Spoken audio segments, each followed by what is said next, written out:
السلام عليكم ورحمة الله تعالى وبركاته وتيفي جاني من تيفي وأنا قبل كسول قال حنا قال هذا ثلاث سنوات ما أنت وحن إدنا وداك يا بستي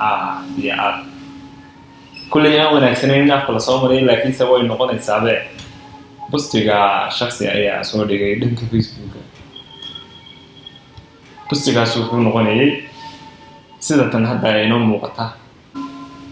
قبل أيا laga soo doonay reerkii kadibna gabadhii ayaa waxay hooyadeed u sheegtay in gabadh aysan ahayn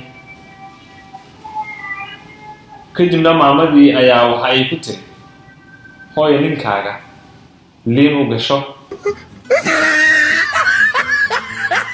kadibna sidii bay samaysay oo liin u gashatay هذه اللغات دي وسكسرت لينتي كبعدي waxaa dhacday gabadhii hooyadeed ku soo laabatay waxay ku tiri hooyo